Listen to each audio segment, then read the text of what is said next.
primer tema que estaba señalando es el embolismo pulmonar, ¿no?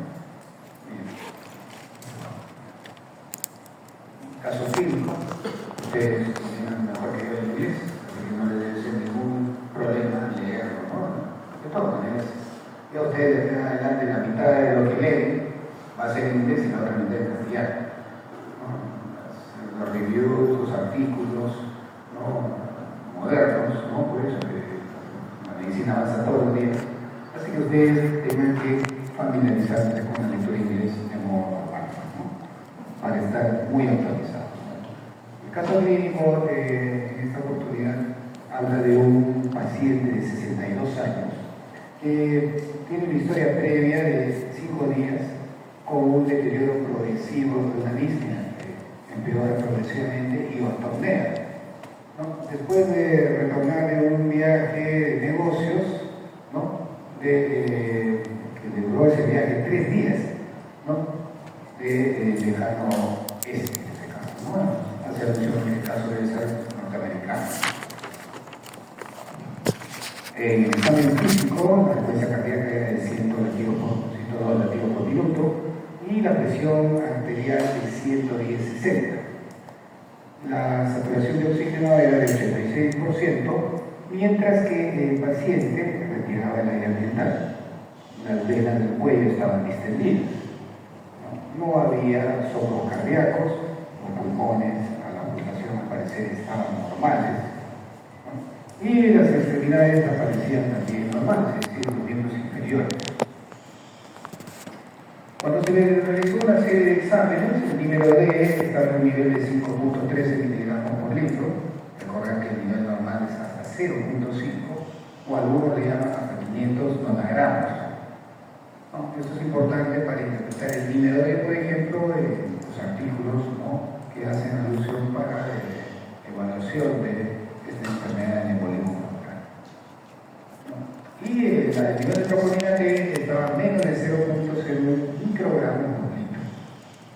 Cuando se le practicó una tomografía computada, un escáner de tomografía computada, mostró múltiples tombos en la caída pulmonar y una dilatación del ventrículo derecho. ¿Cuál debiera ser o cómo debiera ser este caso manejado? Entonces, recuerden los datos que se están poniendo, se están presentando, porque al final ustedes estarían en la capacidad, luego de la clase, de responder esa pregunta. Generalidades sobre el embolismo pulmonar. El embolismo pulmonar es una condición clínica originada por la obstrucción del flujo vascular pulmonar en cualquiera de sus ramas. Ustedes saben que la arteria pulmonar tiene un tronco común y se bifurca, como destino naturalmente, en rama de la arteria pulmonar derecha y la rama izquierda. Esto es ocasionado, como su nombre lo dice, tromboembolismo pulmonar por un émbolo, y este émbolo se origina a partir de un trombo, por eso es tromboembolismo, un trombo ubicado en el sistema venoso muy frecuentemente en los miembros inferiores, pero también puede haber un trombo, ¿no? Que venga de las venas de los miembros superiores, pero es mucho menos frecuente. Su incidencia es intermedia, más o menos se dice que hay un caso por cada 1000 habitantes, pero evidentemente es una condición de alto respeto y de una mortalidad, ¿no? Que hay que tener en cuenta. 20% de estos pacientes fallecen, ¿no? A los 90 días, inclusive de haber sido diagnosticados. Evidentemente que cuando uno habla que han sido diagnosticados, han sido tratados, y a pesar de eso, ahí es un quinto de estos fallecen. La mitad de los pacientes con diagnóstico con T presentan el síndrome post-embolismo pulmonar, que es un poco las secuelas que deja la embolia pulmonar luego de haber superado, ¿no? Con relativo éxito la mortalidad. Esto les habla de un gran porcentaje, un significativo porcentaje de pacientes secuelados después de la embolia pulmonar, ¿no? Y lo cual, ¿cuál es la secuela? Limitación funcional al ejercicio o las actividades diarias. O sea, los tornan en alguna medida pacientes con grado de discapacidad funcional. Bueno, pues quiero tomar algunos apuntes por parte de fisiopatología de esta entidad. El tromboembolismo pulmonar se origina en un 70-80%, ¿no?, de trombos de las venas profundas de los miembros inferiores y regiones pélvicas. Ustedes saben que el sistema venoso de los miembros inferiores es de dos tipos. Hay una irrigación profunda y otra superficial. Entonces, mayormente se ubican en las profundas.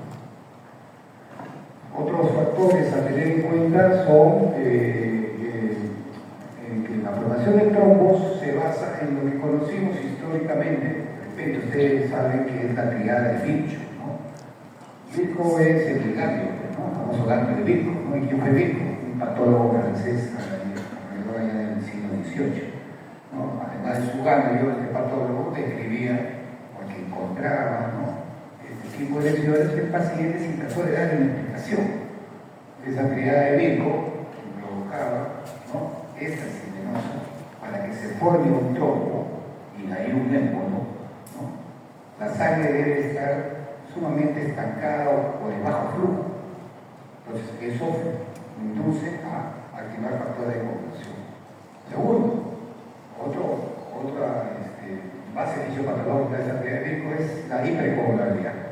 Virchow postulaba, ¿no?, que debe haber en algunos casos donde no encontraba trastornos en el flujo venoso era normal, él encontraba que, o sospechaba que en la sangre había algo, no sabía qué cosa exactamente, que hacía que la sangre empiece a coagularse a pesar de un flujo normal. Bueno, los años, ¿no?, las décadas y años posteriores le dieron la razón. Muchas de las enfermedades de hipercoagulabilidad ya se han descrito bastante bien, y entre ellas, lo más importante de haber escuchado en una práctica, qué sé yo, el famoso síndrome fosfolípido, que es una entidad, ¿no?, donde una hipercoagulabilidad generalmente asociado a enfermedades autoinmunes, entre ellas. Hay más enfermedades que están ligadas a la hipercoagulabilidad, ¿no?, déficit de proteína C, S, homocisteínemia, bueno, es una. Y eso era lo que Virchow hacía alusión cuando había algo en la sangre que producía el problema. Y el tercer factor que podría inducir a la formación de trombos es injuria endotelial. Es decir, que un daño sobre los vasos, sobre las paredes de los vasos, sobre todo las paredes internas, inducía a la formación de coágulos. Y en este tipo de afecciones está todo un capítulo importante que se llama las vasculitis, ¿no? Como podrán sospechar, vasculitis, como su nombre lo dice, es la inflamación del vaso, pero fundamentalmente la pared del vaso, particularmente la pared interna que recubre por dentro de los vasos, y puede producir este tipo de situaciones. Pero además de esto, se menciona que otros factores pueden condicionar la formación de trombos y émbolos, por consiguiente produciendo este problema, como son factores infecciosos locales, ¿no?, traumas, ¿no?, por ejemplo, ¿no?, accidentes, que es muy común ahora, ¿no?, de diferentes tipos sobre los miembros, ¿no?, hacen que hay una afección sobre los vasos y sobre uno de esos factores, por ejemplo vasculares, puede dispararse un émbolo, ¿no? Estamos en la era de los catéteres, ¿no?, sobre todo en medicina, ¿no?, y sobre todo poner catéteres venosos centrales, y esos catéteres pueden inducir a cuando ingresan, el médico que está colocando el catéter ingresa, puede raspar, ¿no?, el endotelio que recubre las venas, y al raspar ese endotelio, pues va a favorecer la activación del factor de coagulación y por ende trombos. Puede haber factores constitucionales que son factores de riesgo para el embolismo pulmonar, por ejemplo la edad. Definitivamente los pacientes, ¿no?, de la tercera edad tienen más tendencia a hacer estos problemas.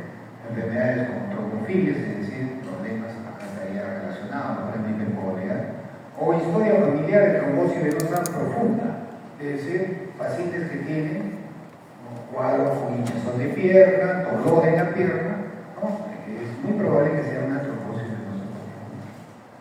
O también factores modificables, por ejemplo la inmovilización, la historia de viajes prolongados. No es infrecuente que haya una historia, alguna sospecha en estos pacientes, de que ha viajado en los últimos ¿El último mes alguna parte? Sí. Sobre todo en la última semana, sobre todo aquellos pacientes que hacen viajes, que es muy común en nuestro país, ¿no? Esos viajes interprovinciales, ¿no? Se van a Piura, a Tumbes, o se van a la sierra, ¿no? Bastante profunda, y eso son horas de viaje, 12, 14, 18 horas. ¿Usted sabe lo que son 12, 14, 18 horas sentado en una posición? ¿No? Como que esté sentado. No hay movimiento de la sangre, ¿no? Y usted sabe inconscientemente que mejor alguien puede parar un ratito el carro, ¿sí? Para un poco sentar las piernas, ¿no? ¿Por qué? Porque necesita circulación. Para estar permanentemente sentado con las piernas abajo, eso naturalmente enlentece la circulación y es un factor de trombosis. La de cáncer, se sabe muy bien que los pacientes con cáncer tienen tendencia a hiperpoblaridad. Entonces es un factor que hay que tener en cuenta. Por otra parte también el uso de anticonceptivos estrogénicos. ¿No? Esto es clásico. Una chica que tenga, mujer joven, que tenga dolor y hinchazón en la pierna, la pregunta que viene a continuación obligada es, ¿por si acaso no está utilizando usted anticonceptivos? En buena parte le parece, sí, ya está diagnosticado el caso. Alta sospecha de una trombosis. Por el uso de anticonceptivos. ¿Y por qué los anticonceptivos? Porque los estrógenos, los progesteronos, los progestágenos son sustancias que promueven la hiperpoblaridad. ¿No? El embarazo mismo, saben que el embarazo prácticamente es un gran, no digamos desarrollo, sino es una situación que altera, ¿no? La producción, la fisiología de las hormonas sexuales. Y además que deben entender que cuando va, a medida que va creciendo el útero, el abdomen, puede comprimir, la mujer puede comprimir vasos pélvicos, y eso enlentecer naturalmente el flujo sanguíneo, el flujo venoso, y por ende produce el trombosis. ¿No? No es incomún ver embarazadas que vienen con falta de aire, con la pierna hinchada, ¿no? Muy sugestiva de trombosis, no tan profunda, no. Los estados postparto también por posibilidades de explicaciones al embarazo. Entonces, bueno, en general, embolismos pulmonares, a eso le llaman cuando hay un factor conocido, estrógenos, embarazo, viajes, ¿no? Se denomina embolismo pulmonar no provocado. Pero cuando no tenemos ninguno de esos factores de riesgo, lo que hay que ver pues que hay que destacar que si hay embolismo pulmonar, puede ser por un cáncer oculto, puede ser la primera manifestación de un cáncer, tromboembolismo pulmonar, o de repente el diagnóstico de una enfermedad, ¿no? Donde hay hiperpoblaridad, una microfilia. En este caso, el famoso síndrome de Mussolini, puede ser la carta de presentación. Bien, esta gráfica es para brevemente refrendar lo que hemos dicho unos segundos acá, ¿no? Ahí en las válvulas venosas, cuando hay éstasis, se forman los trombos. Y como ustedes saben, una fractura, un fragmento de este trombo es el émbolo. Ese émbolo, ya puede ser de los miembros inferiores o de vasos pélvicos, viaja, ¿no? Por la vena cava inferior, ¿no? Y la vena cava inferior prácticamente va a la aurícula derecha, pasa al ventrículo derecho y de ahí a la arteria pulmonar, claro, se enclava en una de las ramas de la arteria pulmonar o de la circulación pulmonar. Y ese enclavamiento permite que no circule sangre hacia adelante y prácticamente acá no va a escurrir sangre, o va a ser muy poca. Y esa sangre que va a los pulmones, muy poca, va a ser poco oxigenada. Y por tanto va a producir, a más grande sea el émbolo y más común, más un territorio mayor de la arteria pulmonar es complicada, va a probablemente producir mayor hipoxemia, por la famosa alteración PQ, ventilación perfusión, en donde está ventilado el pulmón, pero no está perfundido. Entonces, es una causa naturalmente de hipoxemia importante. Bueno, ¿qué pasaría si ese émbolo es lo suficientemente grande para construir el territorio derecho? Entonces, puede producir una sobrecarga, ¿no? Primero un embolismo pulmonar agudo, ¿no? Causa una obstrucción del territorio vascular pulmonar y por ende vasoconstricción. Esto va a producir a nivel de la arteria pulmonar y secundariamente sobre el ventrículo derecho una sobrecarga, un incremento de la sobrecarga del ventrículo derecho. ¿Y qué va a pasar cuando el ventrículo derecho está sobrecargado? ¿No? Esto va a producir una dilatación, naturalmente, del ventrículo derecho, pero además va a elevar la presión, va a incrementar la presión de la arteria pulmonar de ese lado. Y como el ventrículo derecho le llega poca sangre, a pesar de estar cargada poca sangre, va a darle poca sangre, ¿no? Al territorio pulmonar izquierdo. Y si eso es más grave, va a disminuir el volumen al lado izquierdo, una disminución del volumen. Entonces, este incremento sobre la presión sobre la arteria, sobre el ventrículo derecho y que se dilate, va a incrementar, ¿no?, la tensión de los miocitos del ventrículo derecho. ¿Eso qué va a producir? ¿No? Estimulación neurohumoral. Va a empezar a liberarse, por ejemplo, pro-BNP, ¿no? Es decir, activadores a nivel de la aurícula, en este caso derecha, que van a estimular naturalmente otros de la aurícula, trate del lado izquierdo, intentar, ¿no? Intentar para favorecer un poco la circulación. O sea, pro-BNP va a estar elevado en estos casos. También puede estar elevado la troponina. Como ustedes saben, o van a saberlo bien en cardiología, la troponina son sustancias que están dentro de los miocitos.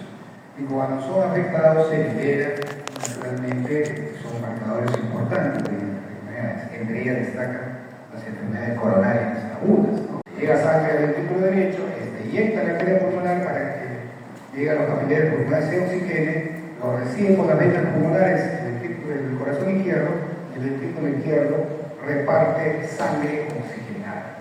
Esto es algo debidamente coordinado, rojo, y va a inyectar poca sangre y encima poca sangre del ventrículo izquierdo va a inyectar poca sangre oxigenada. Entonces va a haber una disminución de la presión del ventrículo derecho. Todo esto va a producir una pérdida, ¿no?, y progresiva función del ventrículo derecho y además dilatación. Y va evidentemente producirse una alteración de Q, como le hemos dicho. Las zonas están ventiladas de los pulmones, pero poco profundidas por el tromboembolismo. Y esto va a ocasionar desaturación de oxígeno. Entonces, todo esto va a decantar en que finalmente ese corazón poco oxigenado y además asincrónico va a producirse arritmias, inclusive un tipo de shock obstructivo en el contexto de un embolismo pulmonar. Pero lo que les he relatado básicamente es un poco la secuencia de una embolia pulmonar importante, severa. No es lo mismo que una de las ramas segmentarias de la arteria pulmonar tenga un tromboembolismo, a diferencia de todo un grosor, por ejemplo, de la arteria pulmonar derecha, pero todo en su totalidad. Entonces, evidentemente, el cuadro clínico va a estar en directa relación al territorio que afecta, ¿no?, este tromboembolismo pulmonar. Si es pequeño el territorio, pues puede pasar desapercibido. Si es grande, puede llegar a esa instancia de un shock obstructivo con desaturación e inclusive insuficiencia respiratoria. De tal manera que, entendido esto, aparte de la fisiopatología, fácilmente uno entiende y va a entender el comportamiento clínico, el cuadro clínico de un embolismo pulmonar. Los síntomas asociados del TEP son inespecíficos y por ello, en general, son un diagnóstico desafiante. Es decir, no hay un cuadro clínico, como creo que ustedes se van a estar acostumbrando cuando ya empiecen a transitar por los diversos capítulos de medicina interna. No existe un cuadro clínico así exacto para todas las enfermedades. Todo depende de la magnitud del problema. Si es pequeño el problema, o nada. Si es grande el problema de esa enfermedad, va a haber una clínica, inclusive con complicaciones. Y uno de los mejores ejemplos de esto que estamos diciendo fundamentalmente es como el tromboembolismo pulmonar. Son variables. pueden estar asintomáticos o puede ir hasta el shock obstructivo y la muerte. Hay gente, un montón de gente, que camina y le ha dado un embolismo pulmonar y no lo ha sentido. Y esto se prueba con el grado inclusive de autopsias. Algún profesor de patología se dedicó a autopsiar pacientes a ver qué encontraba, esto era, por ejemplo, un informe de un artículo de un patólogo italiano que de 100 pacientes que autopsió, el 5% encontró evidencias de embolismo pulmonar. Y hubo historia de él, y eso se estudió de otra cosa, terapéutica, se estudió de alguna sepsis, ¿no? Pero nada de embolismo pulmonar. O sea, puede pasar como asintomático. Inclusive cualquiera de nosotros puede en ese momento tener un pequeño émbolo, pero como es chiquito, pues no puede pasar como si nada. Pero tiene también el otro extremo. Tranquilamente puede haber shock obstructivo, más o menos como le expliqué anteriormente. Cuando, por ejemplo, sale un tremendo émbolo, ¿no? Pasa la vena cava superior inferior, ¿no? llega a la aurícula derecha, pasa la válvula ventricular, ventrículo derecho, va a ir a la arteria pulmonar y se enclava en la arteria pulmonar. O sea, todo el pulmón, dependiente de esa arteria pulmonar, está hipoperfundido. Ese podría ser, puede llevar a shock obstructivo. ¿Por qué? Porque es un shock. ¿Por qué? Porque hay hipotensión. Si no pasa sangre por el ventrículo derecho, que es el que abastece al pulmón y del ventrículo izquierdo, el ventrículo izquierdo no va a ser malo en sacar sangre de donde no tiene. Y por tanto, ¿qué va a inyectar? Poco o nada de sangre. Shock. ¿De qué tipo? Obstructivo. ¿Por qué obstructivo? Por el émbolo que obstruye. Ustedes saben que hay diferentes tipos de shock. Y el shock de obstructivo pulmonar es uno de los mejores ejemplos de shock obstructivo. Y naturalmente puede haber hasta una insuficiencia respiratoria. Un paciente de un momento a otro le falta el aire, tiene un PO2 menos de 60, necesita oxígeno adicional, todo eso. ¿Por qué? Porque todo el pulmón lo tiene comprometido. Porque no perfunde, a pesar de que ventile, a pesar de que esté bien. Entonces, los cuadros son variables, disnea y dolor torácico, y síncope probablemente sean los más frecuentes, pero disnea y dolor torácico es la adulta mayor. Planteen siempre el motivo pulmonar en todo paciente que empiece a tener disnea más o menos aguda, sin mayor explicación, y si va asociado al dolor torácico, es una posibilidad importante de tener. No dice que sea diagnóstico, pero es una posibilidad de tener. Cuando se le hace el examen físico, lo más relevante es taquicardia, puede algunos pacientes tener hemoptisis, ¿no? Y puede que en el momento, ahí es más fácil el diagnóstico, o la sospecha diagnóstica, si en el momento de la disnea el paciente tenía la pierna hinchada y la dolorida. Quiere decir que podría tener una suerte de una trombosis venosa profunda. Y de ahí salir del coágulo, viajar por todo el territorio venoso y clavarse en la arteria pulmonar. Eso le da signos de alta probabilidad. La presencia de trombosis venosa profunda en alguno de los miembros le da una alta probabilidad. La otra es los signos de severidad. Puede haber hipotensión, puede haber cianosis. Si hay hipotensión, shock obstructivo. Si hay cianosis, hipertimia y insuficiencia respiratoria. Realmente las complicaciones más temidas de la tromboembolia pulmonar. Por tanto, ningún síntoma o signo es específico para afirmar o negar el diagnóstico.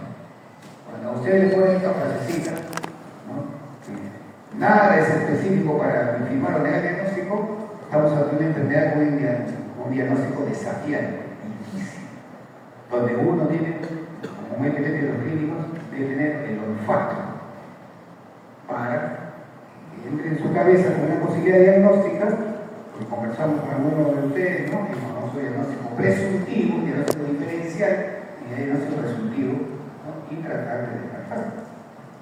Bueno, disnea, dolor torácico y algunos de estos síntomas que hemos señalado lo puede presentar también infarto de miocardio, una disección de aorta, una neumonía o un neumotórax, ¿no? Varias de las enfermedades que ustedes están estudiando, ¿no? En este capítulo. Eso es diagnóstico diferencial.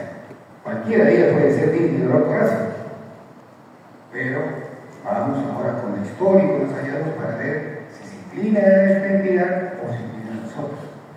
Eso se llama diagnóstico diferencial. Bueno, y en recientes estudios, del 5 al 20% de diagnóstico destinado por TEC se confirma el diagnóstico. Es decir, ¿no?, que cuando uno en los mejores centros, inclusive, cuando uno plantea TEC, encuentra hasta el 20%, o sea, la mayor parte no se logra confirmar. Entonces, es una enfermedad de alta sospecha. Y ustedes tienen que acostumbrarse cuando vean medicina, cuando están viendo medicina, claro, no pueden hacer nada. Tienen que hacer algo, porque ya están viendo que esta enfermedad puede matar a la paciente. No, estoy esperando la radiografía que tiene que salir positiva. Y si no es positiva, no le agarro ningún tratamiento. No es así, no es así de la medicina. La medicina no es cuadriculada. Por eso se dice que la medicina es arte y es ciencia. Es ciencia, porque necesita la radiografía para hacer la confirmación diagnóstica. Pero es arte pero si no tienes una radiografía, motivos económicos, o te sale negativa, ¿no?, ya descartaste el diagnóstico de tromboembolismo y no le das tratamiento. Bueno, esa decisión es la diferencia muchas veces entre la vida y la muerte. ¿Por qué? Porque no necesitan ustedes necesariamente la confirmación diagnóstica para iniciar el tratamiento. Si ustedes tienen alta sospecha, inicien el tratamiento y probablemente estén salvando al paciente. Bueno, acá hay un listado, una tabla de síntomas por un lado y signos clínicos de tromboembolia pulmonar, ¿no?, de una importante serie. Como pueden ver, disnea y dolor torácico son más prevalentes. 80% de los pacientes con TEP tienen disnea y 20% tienen, o 60% tienen disnea de reposo. Tiene disnea de fuerza, 23%. Tiene ortopnea, 36%. ¿A qué se le está pareciendo? ¿A qué enfermedad se le parece con eso? Tiene ortopnea, disnea de fuerza. A una insuficiencia cardíaca. O sea, se le parece. Y peor aún, si ustedes van a ir al otro capítulo, ¿no? La de lunes empieza el otro capítulo, ¿no?, de cardiología, ¿sí? Y ahí le van a dar insuficiencia cardíaca que hay que pedir el ProBNP, todo eso, y sale positivo. Uno de los falsos positivos de ProBNP es tromboembolismo pulmonar, pero es uno de los diagnósticos que tiene el diagnóstico hoy por hoy de insuficiencia cardíaca. O sea, se le parece, se mimetiza. Hay que tener, ¿no? También está dolor pleurítico, dolor torácico, de diferente tipo, tos, hemoptisis, un dato importante, pero que no es muy frecuente, como pueden ver, y el dolor en la pantorrilla. Si ustedes ven pacientes con dolor torácico y disnea de manera súbita, no se olviden examinar las piernas. De repente el paciente está, entre comillas, más preocupado de lo que le falta el aire, pero examinen la pierna, sobre todo las pantorrillas. Si hay dolor en la pantorrilla, y el dolor, ese otro recién que estoy esperando cuenta que tiene dolor. Después es una trombosis venosa profunda, y la causa de su disnea, o su dolor torácico, y otro dolor torácico es por un tromboembolismo. Ya, ¿cómo van encarando las cosas? Pero eso no lo van a saber si no examinan bien al paciente. Y por otro lado están los signos clínicos, ¿no?, donde la taquimia y la taquicardia, ¿no?, están en 62 y 45% como los signos más frecuentes. Después ya son infrecuentes el resto, diaforesis, fiebre, incremento del segundo ritmo cardíaco, cianosis, y ya el resto. Un tercio, sí, de los pacientes puede acompañar signos de trombosis venosa profunda. Signos de trombosis venosa profunda, dolor y aumento de volumen en la pierna, ahí puede haber una trombosis y que sí, ya solventaría la sospecha de un TEP. Muy bien, evidentemente ya cuando uno tiene una sospecha clínica va a proceder a pedir exámenes.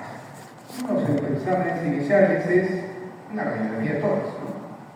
Si el paciente tiene falta de aire, disnea, lo primero es una radiografía de tórax, ¿no? ¿Qué se ve mucho la radiografía de tórax? Generalmente no se encuentra nada de estos pacientes. Y bueno, si no encuentra nada, doctor, entonces quiere decir que el paciente está bien, falso. Uno de los sustentos diagnósticos, de sospecha diagnóstica de un tromboembolismo pulmonar es placa normal. La mitad de los pacientes tienen placa normal. Diferente a una neumonía, digamos, si una neumonía se puede mantener, digamos así, como una placa normal, no tengo que tener una placa con una creación que ya les he enseñado. Lo mismo un neumotórax, por ejemplo, ¿no? Un derrame pleural, qué sé yo. Pero estos pacientes pasan con una placa normal. Pero si uno entra en detalle, ya, como alguien decía, los detalles están en diablos, ¿no? Siempre ustedes tienen que aprender ya a aplicarse ya en lo grosero, ya no en el bosque, sino tienen que empezar a medida que van pasando de capítulo en capítulo, ya no van a ver el bosque, van a ver los árboles, y sobre todo algún árbol, ¿no? Entonces uno ve, doctor, pero acá parecía que estuviera más negrito que acá. Bueno, ustedes saben que la raíz arterial es una placa de corazón es por la vasculatura, pero acá en esta zona parece ya no haber vasculatura, algo un detalle fino, ¿no? Bueno, cuando hay una tromboembolia, de sospecha le toman una tomografía y encuentran un coágulo, ¿no? Un coágulo que prácticamente interrumpe la circulación. Acá está el nacimiento de la arteria pulmonar izquierda y acá la arteria pulmonar izquierda, digo bien, y acá la derecha. Y acá en la derecha ya no avanza más porque se confirma que esa zona precisamente es una zona oligoémica. Y decir oligo significa disminuida, oligoémica, una zona de baja vascularidad. Y eso se le da, bueno, una de las cositas también que a veces uno es medio aficionado, le gustan los nombrecitos en medicina, el signo de Westermarck o signo de oligoemia, que es radiológico, que habla de la hipoperfusión de un determinado territorio de la arteria pulmonar. Otros le llaman otro nombrecito más, la joroba de Hampton. Cuando toma una placa, siempre se encuentra como acá, como una prominencia, una jorobita, más aún si está acá, en la base del diafragma. Entonces vamos a ver de qué se trata. Se hace una tomografía y encuentran esta zona bien definida. La joroba de Hampton hace alusión a infarto pulmonar. Y sobre infarto pulmonar no necesito hablar más acerca del mismo, porque es debido a la trombosis, al trombo de la arteria pulmonar, ¿no? Si una zona es poco perfundida, se va a infartar, ¿no? Y va a producir un infarto pulmonar. Y eso, a eso se denomina la joroba de Hampton. Muy frecuentemente esos infartos pulmonares, infarto es tejido muerto, por baja irrigación. Entonces, ¿qué sucede? Algunos pacientes han visto los síntomas es hemoptisis. Cuando hemoptiza a un paciente, en el proceso de tromboembolia está botando un pedazo, un coágulo del territorio pulmonar que ha dejado de ser irrigado. Bueno, el próximo capítulo ustedes van a estar fanáticos de esto. A ver, enséñame el tuyo, este video pirateado del consultorio de cardiología, ¿no? Todo va a ser electrocardiograma, ¿no? Esa fiebre, su angioedema la van a tener a partir la próxima semana. Bueno, un adelanto. El electrocardiograma. Acá ya ustedes les van a enseñar, porque algunos ya saben. ¿Alguno sabe contar la frecuencia cardíaca por electrocardiograma? Algunos ya saben. ¿Quién se anima? ¿Cuánto tiene frecuencia cardíaca ese paciente? Para que no suene. ¿Quién sabe? Levante la mano.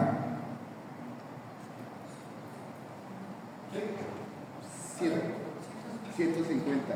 ¿Por qué dice 150? Porque en la derivada 2 se ve primero un ritmo sinusal con rítmico y la frecuencia se calcula entre 1500, entre el número de cuadraditos que hay entre las ondas de cuadrado. ¿Cómo? Los cuadraditos pequeños. Entre ¿Cuál cuadrado es este? ¿Cuántos cuadrados hay entre quiénes? ¿Entre quiénes? Se cuentan los cuadrados grandes, ¿no? ¿Sí? ¿Cuántos tiene este? 1 y 2. ¿Y cómo es la fórmula? 300 entre el número de cuadrados. Ya. ¿Cuánto es? 150. 150 como la cataloga como frecuencia cardíaca. Una taquicardia importante, ¿no? Porque es hasta 90. El signo más frecuente electrocardiográfico puesta gigante, ¿no? Sinusal. Menos que su compañero, tiene una P que la presenta. ¿Sí? Y pues ya para... Después hay un tampú. ¿Se ve un tampú normalmente entre el doctor? No se ve un tampú. Entonces, S1, U en 3 y T3. Que en esta misma T, lo que normalmente debe ser así, positiva, en 3 está invertido, una T invertida. Ese 1,3 también tiene un nombrecito, ¿no? El signo de McKean-White, ¿no? Es bastante específico para turbiopolio, pero en medicina lo específico no es necesariamente lo más frecuente. Está entre el 15 al 20% de los electrocardiogramas. De tromboembolia pulmonar, así como el Westermarck. También más o menos el 15 a 20% de los pacientes con tromboembolia pulmonar confirmada tiene el signo Westermarck, esto no lo tiene. O sea, algo tan característico no necesariamente es lo frecuente. Por eso que la medicina es muy bonita. Bueno, también cuando roten, ¿no? A su siguiente capítulo, uno de los profesores o todos los cardiólogos lo va a invitar, ¿no? A una clase a hacer sus ecocardiografías, no van a ver ecocardiografías. Y lo destacable es que, por ejemplo, esta ventana cardíaca, así se le llama, ¿no? A la postura que uno encuentra en la ecografía del corazón del paciente. El ventrículo izquierdo acá está, este es la aurícula izquierda, este es la aurícula derecha y este es el ventrículo derecho. ¿Qué notan entre el ventrículo derecho y el ventrículo izquierdo? El derecho está más alto. El derecho, doctor, está más alto, mire esa flecha, ¿no? ¿Y eso es normal? No, para nada, ¿no? El ventrículo izquierdo tiene que estar más grande, tiene que estar más amplio esa cavidad. ¿Por qué? Porque es la encargada de inyectar sangre a todo el organismo. ¿Para qué el ventrículo derecho va a tener una cavidad dilatada si solamente ve el pulmón? Está así, ¿por qué? Porque todavía hay un trozo en la arteria pulmonar que impide al ventrículo derecho que envíe sangre. Y por tanto, como envía poco o nada, está obstruido por esa arteria pulmonar fluida, el ventrículo derecho cada vez es helado. Lo mismo aquí, pues, ¿no? Acá puede verse ya cuando se hace con contraste y flujo, el ventrículo derecho más agrandado que el ventrículo izquierdo. Miren un poquito del ventrículo izquierdo. Por eso que ese paciente candidato a tener shock arrepénico, porque ese ventrículo izquierdo parece el derecho, y de aquí sale sangre para todo el organismo. Si sale poca sangre, el paciente está en shock. Bien. Estos son exámenes que ayudan a valorar un poco la dimensión y solventar un poco la sospecha de tromboembolia pulmonar. En una enfermedad, como ya hemos catalogado al principio, de tan difícil diagnóstico en muchos casos, que debe tener una alta dosis de sospecha, pues se tuvo que sistematizar su enfoque y su abordaje diagnóstico. Entonces, a esto se denomina la estrategia diagnóstica estandarizada a través de las probabilidades. Alguien también llamó a la medicina, ¿no? Es el arte de las probabilidades, ¿no? Y la ciencia de lo incierto, ¿no? Por eso que en medicina, la carrera que usted ha escogido es una ciencia, pero es una ciencia inexacta. No es como los ingenieros, los matemáticos, ¿no? Donde 2 más 2, 4, 5 más 4. En medicina, 2 más 2 puede ser 5, puede ser 6. Pero no es una ciencia exacta. Entonces nos guiamos en probabilidades. Y el tromboembolismo es un enfoque que muy bien ejemplariza esta situación. Esto pasa por 3 pasos. Primero, la evaluación de la probabilidad clínica. ¿Qué tan probable es afirmar o descartar un tromboembolismo pulmonar? Porque muchas veces nos es importante no solo llegar al diagnóstico de la sospecha, en este caso de un tromboembolismo pulmonar, sino también es importante descartarlo. ¿No? O sea, esto no es tromboembolismo pulmonar, puede ser otra cosa.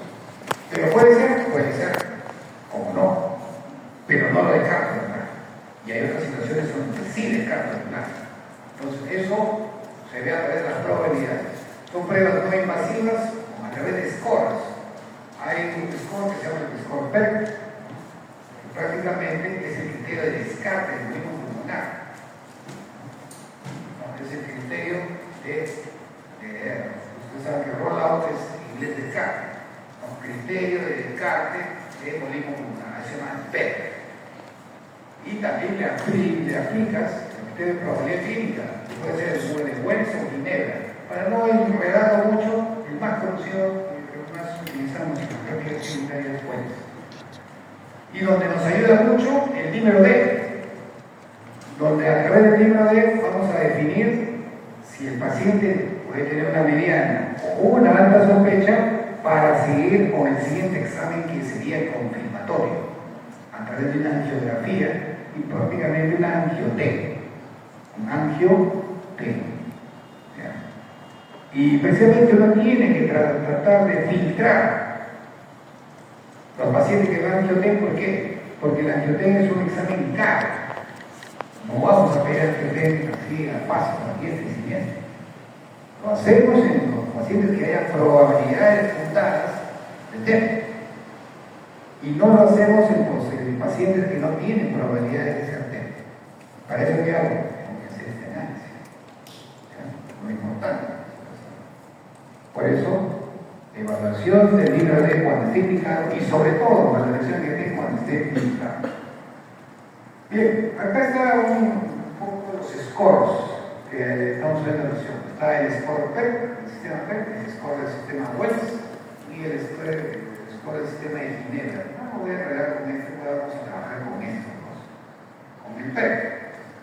El PEP es el criterio para descartar de la cabeza si lo valoramos con otro sistema, el de Wells. En los criterios de Wells hay criterios de 3 puntos y de 1.5 y de 1 punto. De 3 puntos, si hay una clínica sospecha de trombosis venosa profunda. Y también 3 puntos, si luego de haber hecho el diagnóstico diferencial de Disney y dolor torácico, por ejemplo, hemos dicho que esto no es una neumonía, esto no es un infarto, ¿no? Esto no es un neumotórax. Ustedes han descartado todas esas enfermedades que tienen Disney y dolor torácico, y lo más probable es que tengan un tromboembolismo pulmonar. Se ha hecho el diagnóstico de sospecha, se tenga como TEP, como el diagnóstico más importante, ahí. Entonces, 3 puntos, dan esos dos. Sospecha de trombosis venosa profunda, es decir, pierna hinchada, cuando dolorida. Si el diagnóstico diferencial TEP es lo más probable, 3 puntos. 1.5, taquicardia más de 100 por minuto. Historia de inmovilización en las últimas 4 semanas, es decir, postrado, postrado. Historia previa de trombosis venosa profunda o embolismo pulmonar. Y si tiene esto, cualquiera de esos, le da 1.5. Y si tiene hemoptisis, punto. Y si tiene cáncer, como una enfermedad de fondo, de repente tiene cáncer, de cualquier etiología, eso le da 1 punto. Bueno, doctor, ¿y qué hago con eso? ¿Qué hago con eso? Cuando valoro todos estos criterios de Wells, veo la probabilidad clínica. Si es de 0 a 1, es baja. Si es de 2 a 6, es intermedia. Y es alta, es de más de 7 o más. Lo cual, ya el criterio de posibilidad va a probabilidad. Es improbable con 4 o menos. Y es probable con 4 o más. Entonces ya uno clínicamente ha sacado cuentas. Cuando nosotros tenemos un paciente ahí en la sala con una sospecha de término, le pedimos un criterio de Wells y PEP. Y no le he pedido todavía dímero D, no le he pedido nada. ¿Qué tan probable, o improbable, o poco probable, o intermedio, o alto es para TEP? Entonces, la probabilidad clínica es baja cuando va de 0 a 4 puntos. Este es para el de Ginebra. No los quiero enredar, vamos a trabajar con esto. O sea, el punto de corte es 4. Menos improbable. Más de 4, probable. Bueno, y la interpretación de los scores. Ya hemos dicho, el de PEP. Si es 0, tiene un un gran valor predictivo negativo del 98% de baja probabilidad de negar el diagnóstico de embolio pulmonar. Si no tiene ninguno de sus criterios, sáquense el problema de su cabeza, no esté. Eso se llama valor predictivo negativo. ¿Y qué será? No sé, pero por lo menos sepa eso. Y eso es importante también en medicina, ¿no? Pero si ustedes aplican los criterios de Wells y les sale de baja probabilidad, si le aplican de baja probabilidad, entonces podría, baja probabilidad, ahí podría descartar definitivamente, pero si es de intermedio, con un PER 0, aún con un PER 0, si es intermedio, podría meditar que tiene nivel D.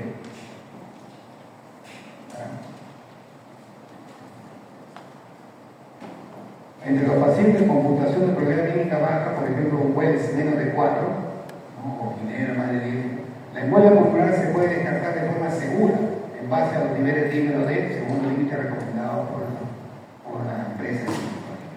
Eso tiene una sensibilidad del 98-99% con el 75%. Hay otros criterios que se utilizan como son los criterios de years, o años en inglés. Years se incluye a 3 hallazgos clínicos. Si tiene hemoptisis, si tiene signos clínicos de trombosis no profunda, o el tercero, si tiene TEP, como el más probable diagnóstico presuntivo. Luego que ustedes han hecho una diferencia. Son 3 signos. ¿Para qué sirve el years? También tiene valor predictivo negativo importante. Porque si no tiene ninguno de estos 3, ¿no? Y ustedes le piden un número D y sale menos de 500, no necesitan hacer ningún estudio más que busquen otro diagnóstico diferencial. ¿Okay? Ahora, eso es si es menos de 500. Pero si ustedes encuentran el years 1 más, pero tiene, cuando le miden el número D, pero acá hay que analizar un poco más el umbral, si tiene 1000 o menos, descarten probablemente la tromba puede comprar. Si tiene más de 1000 nanogramos, mililitros de número D, más 1 más los elementos de years, ustedes están autorizados a también hacer estudio subsiguiente de cárter de tromboembolia, que sería un angiotema. Sería un mejor simplificado, ¿no? Ya no tendría que ir mucho al criterio de Wells, que tiene más elementos. Un dímero importante, un número de quizá negativo descarta un D y tiene buen valor predictivo negativo. Entonces, cuando se han hecho esta estandarización en 3, ¿no? Grupos de pacientes de alta, intermedia y baja probabilidad, se confirmó, por ejemplo, la proporción de TEPS confirmada hacia alrededor del 10% cuando la probabilidad era baja. Miren, la misma probabilidad baja fue 10%. Pero eso es cuando la calificaban y ponían en Wells. 30% cuando eran intermedios y 65% cuando era probabilidad alta. Miren, cuando era probabilidad alta, 65% y el 35% bastante normal. No fue, teniendo probabilidad alta, no fue tromboembolia pulmonar. Entonces vean lo desafiante, no es matemático, así, pero te aproxima a una conducta. De tal modo que pues uno al final hace pues un algoritmo, ya integrando todo esto. Ya algoritmo en la estrategia de diagnóstica del tema. Embolia pulmonar clínicamente sospechada, para lo que hemos dicho, le aplican el PET y le aplican el Wells. Y de ahí van a salir, ¿no? Criterios de PET negativo, ya lo hemos dicho. Si de PET no hay ni un punto, es 0, probablemente el PET está excluido. Y más aún si le aplican los criterios de Wells y es de baja probabilidad, Wells baja probabilidad y PET negativo, no tienen que hacer más estudios, excluido el embolio pulmonar. Ahora, si tiene una probabilidad baja o mediana de Wells de embolio pulmonar, ahí sí ustedes establecen, ¿no? Ahí. un Wells más fino. Menos 4, ya sabe, es alta, es poco probable. Y Wells más de 4, es altamente probable. Ahí trataría el dímero D, pero en cantidades distintas. Para que uno de estos de probabilidad intermedia o alta funcione con el número D, le sugerimos también que le apliquen el Years. El Wells y el Years son equivalentes, si no te Years es más sencillo, son 3 cosas. En cambio, el Wells son 6 variables, hay 7 variables. Entonces, a eso le aplican, si tiene un score de Wells menos de 4 o ninguno de los criterios de Years está presente, use el número D, pero póngalo al valor de 1000. Y si no pasa de 1000, no hace nada más, está excluido el diagnóstico. O si tiene también un score de Years más de 4, es probable, o un Years está presente, pero ustedes ajustan, ¿no?, a 1000 y es menos de 1000 el número D, también incluye. Si es más de 1000 nanogramos por decilitro el número D, sí califica para seguir sospechando fuertemente. Y finalmente, si hay un criterio de alta probabilidad de embolismo pulmonar, ¿no?, definitivamente, más un número D positivo, estas dos circunstancias van a imágenes. Imágenes en embolismo pulmonar significan angioedema. ¿Okay? Se hace un angioedema y el examen se puede tratar con todas las autoridades. Bueno, ahí están los estudios de imágenes, angioedema, tomografía, el método de elección y confirmatorio diagnóstico. La ventaja es que se expone a radiación y a sustancia de contraste. Fíjense con contraste. Usted sabe que el contraste puede afectar el riñón, ¿no? A veces hay pacientes angioedema negativos y alta probabilidad clínica, chance de tratamiento, a pesar de que no sale de la imagen. La mamografía pulmonar con ventilación de perfusión tiene un alto predictor negativo y descarta TEP. Cuando dicen alto valor predictivo negativo, significa que si la prueba sale negativo, se descarta el problema. Y si sale positiva, puede ser un TEP, pero puede ser otra cosa. Entonces sirve para el valor predictivo negativo para descartar un problema. Es el método de elección que está contraindicado cuando el angioedema o la paciente tiene insuficiencia renal. Ultrasonografía por compresión. La ultrasonografía es la ecografía. ¿Pero de dónde? ¿De tórax? No. La ecografía de los miembros inferiores para descartar trombosis venosa profunda. A veces tiene que presionar. A veces no hay dolor. Cada uno tenemos una escala de dolor, un gran dolor distinto. De repente el paciente no lo menciona, está un poquito hinchado, vamos a hacerle una ecografía, el trombo. Pero como no le dolía, no me duele, no traiga el trombo. Entonces, eso ayuda. Útil, un encuadro de alta probabilidad sin imágenes torácicas embarazadas o alérgicos al contraste. Una palabra, en aquellos pacientes donde no se puede hacer angioedema. O el angioedema negativo, hágale una ecografía, ¿no?, de compresión, es decir, el traductor hay que presionarlo más de la cuenta, puede hacer un poquito seguro para ver la imagen, ¿no? Y bueno, ya un examen un poco más frecuente, la tomografía de condición de protón, de prueba de fotolúmico, PET scan, al espectro, tan espectro, con ventilación de perfusión. Bueno, es un examen que se hace en determinadas circunstancias negativas. Acá, por ejemplo, la tomografía, acá ven, por ejemplo, cómo lo pinta la arteria pulmonar derecha y la izquierda. Así debe estar aquí. Por acá hay una zona de hipodencia, ¿no? Es decir, ahí está el cuadro, ahí está el cuadro, ahí el cuadro, ¿no?, que no deja pasar. Como aquí también. Imagen de FT positiva para todos. Y acá el crecimiento del ventrículo derecho con respecto a la izquierda, debería ser lo contrario. Signo de, ¿no?, dilatación ventricular derecha secundaria a una tromboembolia pulmonar en la arteria pulmonar derecha. Bien.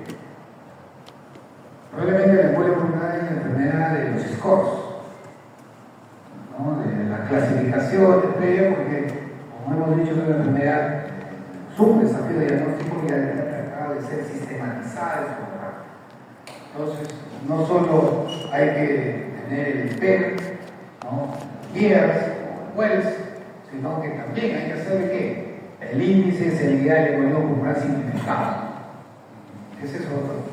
¿No? Es una serie de variables que se aplican a un embolismo pulmonar ya diagnosticado, ¿no? De alta sospecha o con tomografía. ¿Para qué? Para clasificar la gravedad del paciente. Porque ahí dice índice de severidad, ya no de diagnóstico, sino de severidad. O sea, ¿va a haber entonces variables de severidad de esta enfermedad? Sí. ¿Cuáles son estas variables? Una edad mayor de 80 años, una historia médica de cáncer o de poco, una frecuencia cardíaca más de 100 por minuto. No me preguntes por qué más de 108 no más de 110, son cuestiones de los expertos. Presión sistólica menos de 100, se potenció ya el pozo, el shock. O saturación de oxígeno por oximetría de pulso menos de 90. Si está menos de 90, un paciente con saturación de menos de 90, ¿el paciente que está? ¿Tiene una situación? ¿Tiene saturación de menos de 90? Es una insuficiencia respiratoria. Si un intento está en una insuficiencia respiratoria. Todos esos signos, como puede ver, son signos de gravedad. Entonces, bueno, ya, ¿para qué sirve todo esto? ¿No? Bueno, es también un score que va sumando un punto por cada uno, ¿no? Por ejemplo, si no tiene nada de eso, cero, no está diagnosticando embolismo pulmonar, está viendo la gravedad.